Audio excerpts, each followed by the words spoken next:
নমস্কাৰ মোৰ প্ৰিয় বন্ধু বান্ধৱী সকল একেবাৰে পাকঘৰৰ পৰা ভিডিঅ'টো আৰম্ভ কৰিছো। এইমাত্ৰ আহিলো ওপৰৰ পৰা আৰু মাইনাই দি পঠাইছে এইটো মুখত মানে অকনেকে লগাই থব দিছে।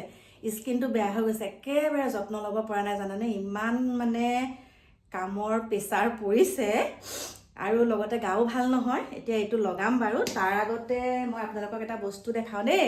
মানুহজন আহি পালেহি অফিচৰ পৰা আৰু অফিচৰ পৰা যিহেতুকে পালেহি, মাইনাও মানে অকণমান গাটো বেয়া, অইন নহয় মানে চৰ্দি হৈ আছে যে। দোকানৰ পৰা অহাৰ আগতে মানে মই জানো আৰু এওঁ আজি হাঁহৰ মাংস আনিব, সেইকাৰণে এইফালে পিঁয়াজ আলু কাটি থৈছোঁ আৰু এইফালে হাঁহৰ মাংস দেখা পাইছে, আৰু এইফালে আদা জলকীয়া নহৰু গুচাই থৈছোঁ। এতিয়া ধুনীয়াকৈ মানে এয়া মাইনাই বনাম বুলি কৈছে, মই মানে যোগাৰটো কৰি থৈছোঁ আৰু তাই বনাব। এয়া ভাগে ভাগে ঢাকি থৈ দিওঁ। লগতে আপোনালোকক কথা এটাও ক'ব লগা আছে, এয়া ঢাকি থৈছোঁ ইয়াতে। ৰ'ব দেই, মানে মেকুৰী এজনী আছে, এজনীয়ে নহয় 4-5জনী আছে। আইঅ কৃষ্ণ, এয়া ঢাকি থৈ দিলোঁ। এতিয়া মাইনাই বনাব। লগতে এয়া কণী দুটা বইল কৰি লৈছোঁ আমাৰ মাৰ কাৰণে, মানে মোৰ শাহুমাৰ কাৰণে। আৰু শাহুমা বুলি ক'লে বেয়াও লাগে, কিন্তু মা বুলি কোৱাৰ লগে লগে কোনগৰাকী মা সেইটো ক'ব নহয়, সেইকাৰণে কৈছোঁ এয়া মোৰ মাৰ কাৰণে, মানে শাহুমাৰ কাৰণে কণী দুটা বইল কৰিছোঁ। মাক দি থৈ আহোঁ, আগতে নাখাইছিলে, এতিয়া অকণমান মানে কণীটো খোৱাৰ পিছত ভাল পাইছে, মানে গাটো। কণী মাছ মানে মাছটো খায়, মাংস একেবাৰে নাখায় মায়ে। এতিয়া কণী খাওঁ বুলি কৈছে, সেইকাৰণে দুটা কণী বইল কৰি লৈছোঁ, দিমগৈ। লগতে এইয়া জলফাই আচাৰ বনালোঁ, চাওক জলফাই আচাৰ। এইফালে হৈছে কণ জলকীয়া আৰু আদা, দেখিছে, এয়া কণ জলকীয়া আদা। মই আচাৰ বনাই বহুত ভাল পাওঁ আৰু আচাৰটো মানে মোক লাগিবই। লগতে কি হয়, এই যে কণ জলকীয়া আৰু এইটো আদা থৈছোঁ, দেখিছে, এইটো একদম মোৰ মানে বহুত মৰমৰ ভণ্টি কংকনাৰ কাৰণে বনাই থৈছোঁ। যিহেতুকে কংকনাৰ ভাল খবৰ, সঁচাকৈ কৈছোঁ আপোনালোকক, কংকনাৰ ভাল খবৰ এটা আছে আৰু মন যায় এইকণ সময়ত খাবলৈ, হয়। সেইকাৰণে মই এতিয়া এয়া কণ জলকীয়া আৰু আদা, চাওক তাইৰ কাৰণে একদম এয়া ধুনীয়াকৈ বনাই থৈছোঁ জলফাই। ইয়াক আৰু কালাৰটো কেনেকুৱা হৈছে ক'বচোন। এয়া বনালোঁ, লগতে এতিয়া ইয়াতে থলোঁ, থৈ পেলাই মাও চপা আহোঁ। তাৰ আগতে আপোনালোকৰ কথা এটা কৈ লওঁ, এইটো আকৌ সানিবহি লাগিব নহয়, পটাপট আহোঁ মাও চপা দেই। ৰ'ব, তাৰ আগতে কথাটো একে কৈয়ে যাওঁ, আহি আছোঁ ভিতৰলৈ, ৰ'ব দেই। সেইয়া মোৰ শয়ন কক্ষ, বিচনালৈ আহি শয়ন কক্ষলৈ আহিলেহে মানে মই এইকেইটা থলোঁ। এতিয়া মই আপোনালোকৰ কথাটো কৈ লওঁ। বহুতে কি কৰে, আমি গৌৰৱ কৰোঁ দেই, আমি গৌৰৱ কৰোঁ যে একাংশই গৌৰৱ কৰে, আমি বুলি ক'লে আচলতে ভুল হ'ব। একাংশই গৌৰৱ কৰে যে মোৰ ল'ৰাটো, মোৰ ছোৱালীজনী লণ্ডনত পঢ়ি আছে, আমেৰিকাত পঢ়ি আছে, এনেকুৱা পঢ়িছে, এনেকুৱাখিনি। আমি ল'ৰা ছোৱালীক লৈ বহুত গৌৰৱ কৰোঁ, হয়। কিন্তু এনেকুৱা এটা আজি মই মানে চকুৰ আগত যেতিয়া দেখিছোঁ, সঁচাকৈ বহুত দুখ লাগিছে। আমি ভাবোঁ ডক্তৰ ইঞ্জিনিয়াৰ হ'লেও, ডক্তৰ ইঞ্জিনিয়াৰ হ'ল বহুত ভাল, মানে একদম চাকৰি তাকৰি পোৱাৰ পিছত মাক দেউতাকক বহুত ভালকৈ চাব বুলি ভাবোঁ আমি, হয়নে? বহুতে আশাও কৰে যে মোৰ ল'ৰাটোৱে কিমান কষ্ট কৰি পঢ়ায়, ডক্তৰ হ'ল, ইঞ্জিনিয়াৰ হ'ল, আমুকত থাকে তামুকত থাকে। তাৰপিছতে গৌৰৱ কৰোঁতে কৰোঁতে কি হয়, সেই ল'ৰা ছোৱালীখিনিয়ে শিক্ষাটোহে ল'লে, কেনেকৈ মানে এজন ভাল মানুহ হ'ব লাগে সেইটো কেতিয়াও নল'লে। আৰু এতিয়া চাওক, মাকৰ ওচৰলৈ আহিছে 12 বছৰৰ মূৰত সুদূৰ আমেৰিকাৰ পৰা, আৰু আহি পেলাই মাকৰ যিটো অৱস্থা, মানে এতিয়া উঠিব নোৱাৰা অৱস্থা। 12 বছৰৰ ইমান খবৰ খাতি দিলে, নাহে, অৱশেষত 12 বছৰৰ মূৰত আহিছে, আহি পেলাই মাকক চাইছেহি আৰু আকৌ গ'লেই, কেয়াৰ টেকাৰ এগৰাকী থৈ পেলাই গুচিয়ে গ'লগৈ।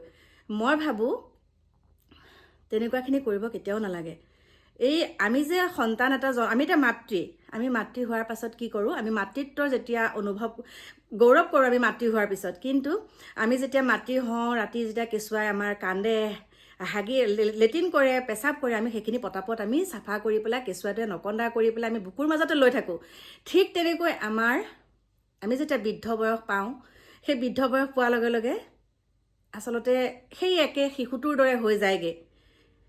মাতৃ হওক, পিতৃগৰাকী হওক, শিশুটোৰ দৰে হৈ যায়গৈ। আৰু সেইখিনি সময়ত যদি আমি নিজৰ সন্তানে যদি প্ৰতিপালন নকৰোঁ, সেইটো কিন্তু আজি মই নকৰোঁ নহয়, কাইলৈ হয়তো মোক নকৰিব, অনুকৰণ কৰে এইবিলাক কথা।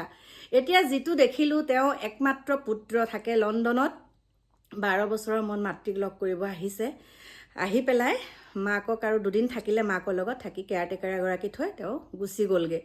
যদিহে মাককো লগতে লৈ গ'লগৈহেঁতেন ন, কিমান আশা কৰি পেলাই মাকে মুখখন চাবলৈ বিচাৰি আছিলে। আৰু মই ভাবোঁ বহুত দেখিছোঁ ভাল ভাল বহুত, সকলোৱে গাত পাতি ল'ব নালাগে, বহুতক দেখিছোঁ যেতিয়া আমি বৃদ্ধাবাসলৈ যাওঁ, বৃদ্ধাশ্ৰমত যাওঁ, তেতিয়া দেখা পাওঁ বহুত ভাল ভাল ঘৰৰ কিন্তু মাতৃ পিতৃহে বৃদ্ধাবাসত থাকে।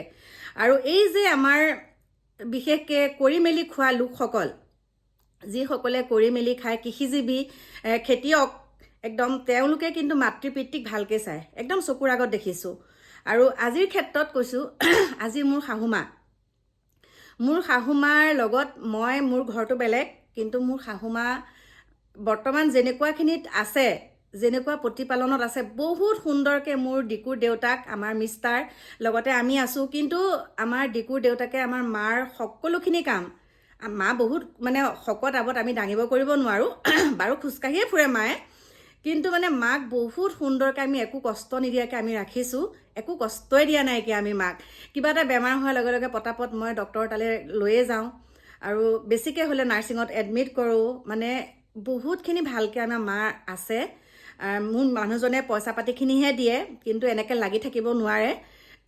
বেমাৰ আজাৰ হ'লে পইচা পাতিখিনি দিয়ে, কিন্তু যিমানখিনি যত্ন ল'ব লাগে আমাৰ ডিকুৰ দেউতাকে, সঁচা কথা কৈছোঁ, ডিকুৰ দেউতাকে লয় বা আমাৰ ডিকুৰ মাকে, মানে মাছ মাংস যিহেতুকে আগতে মায়ে মাংস নাখাইছিলে যে, সেইকাৰণে মানে আমি যি চৰু কেৰাহী আমি লেতিয়াও সেইবিলাকত মানে মায়ে নাখায়, কিন্তু এতিয়া আমাৰ হাতে মায়ে খায়। এতিয়াতো উপায় নাই ন, এতিয়া মানে মায়ে মই যিয়ে নবনাওঁ, মায়ে মানে আঞ্জা বিচাৰে বা ভাত মই তেনেকৈ মাকো দিওঁ, আৰু আমাৰ ডিকুৰ মাকেও দিয়ে। কিন্তু মানে চোৱা চিতাটো আমি মাক একদম অৱহেলা কৰা নাই। আৰু সকলোকে এটা কথাই অনুৰোধ জনাওঁ, বৃদ্ধা অৱস্থাত যদি মাতৃ পিতৃক এই শুশ্ৰূষাখিনি কৰে, তাতকৈ পুণ্য কাম আৰু একো নাই। গতিকে এনেকুৱাখিনি কৰিব নালাগে। আমি এনেকুৱা এটা ভাবোঁ যে মোৰ ল'ৰাটো লণ্ডনত আছে, বহুত ভাল, মোৰ ল'ৰাটো ছোৱালীজনী আমুকত আছে, একদম বহুত ভাল, আমাক আগলৈ এনেকৈ চাব, কিন্তু সেইটো আশা কৰিব নালাগে, কিন্তু সেইটো আশা কৰাটো ভুল কথা। গতিকে কি বুলি ক'ম আৰু, মোৰ মনৰ সেইখিনিকে ক'ব লগা আছিলে। এতিয়া যাওঁ মা ওচৰলৈ, তাৰপিছত লগ পাই আছোঁ।